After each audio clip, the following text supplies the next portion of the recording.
शक्तीपीठ विरोधात सांगलीच्या वाळवा तालुक्यात बाधित शेतकऱ्यांकडून मोटरसायकल रॅली काढण्यात आली होती। या प्रकरणी सांगली पोलिसांकडून 150 जणांच्या विरोधात गुन्हे दाखल करण्यात आलेत। यावरून स्वाभिमानी शेतकरी संघटनेचे माजी खासदार राजू शेट्टींनी मुख्यमंत्री देवेंद्र फडणवीस आणि सांगली पोलिसांवर गंभीर टीका केली आहे। रॅलीला परवानगी देऊन ही गुन्हे कशासाठी दाखल करता असा संतप्त सवाल करत वादग्रस्त असणारे पोलीस अधीक्षक तुषार दोशी यांनी सुपारी घेऊन हा प्रकार केल्याचा आरोप शेट्टींनी केलाय। त्याचबरोबर देवेंद्र फडणवीस यांनी जनरल डायर पेक्षाही अधिक दडपशाही आणावी, आम्ही मागे हटणार नाही असा इशाराही देखील दिलाय। वाळवा तालुका संघर्ष समिती आणि शेतकऱ्यांच्या वतीने शक्तीपीठ महामार्ग रद्द करावा या मागणीसाठी बाईक रॅली काढली होती। छत्रपती संभाजी महाराजांच्या जयंतीनिमित्त वाळवा तालुक्यातील बोरगाव येथील शिवाजी चौकात छत्रपती संभाजी महाराज यांच्या प्रतिमेचं पूजन करून या बाईक रॅली सुरुवात झाली। या रॅलीमध्ये शक्तीपीठ बाधित मसुचीवाडी, जुनेखेड, नवेखेड आणि वाळवा तालुक्यातील बाधित शेतकऱ्यांनी मोठ्या संख्येने सहभाग घेतला।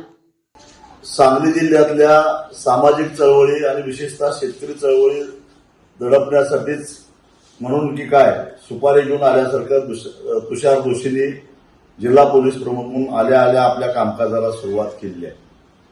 त्यात तुषार दोशींनी वादग्रस्तरित्या जरांगे पाटलांच्या आंदोलनामध्ये बेकायदेशीर लाठीमार केलेला होता, तिथून त्यांना तिथं हाकलून लावलं। सातारा जिल्ह्यामध्ये काम करत असताना साताऱ्याच्या खुद्द पालकमंत्र्यालाच धक्काबुक्की करून जखमी केलं। अशी यांची कारकीर्द।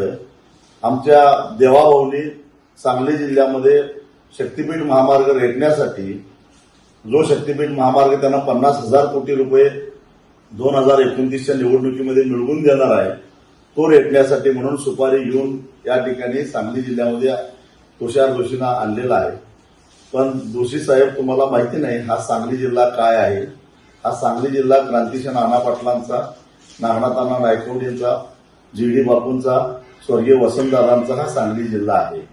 इथं इंग्रजांना छातीचा कोट करून इंग्रजांवर लढलेली ही माणसं आहेत, प्रति सरकार स्थापन केलेली ही माणसं आहेत। तुमची इथं दोषीगिरी चालणार नाही। शक्तीपीठ महामार्ग विरोधात एक जनजागृती करण्यासाठी म्हणून कार्यकर्त्यांनी जर का खरं तर ते बाधित शेतकरीच होते, त्यांनी रितसर पोलिसांची परवानगी घेऊन मोटरसायकलीची रॅली काढलेली असताना सुद्धा मुळात पोलिसांनी परवानगी दिलीच कशी आणि दिल्यानंतर मग गुन्हे का दाखल झाले या प्रश्नाचं उत्तर द्यावं लागेल।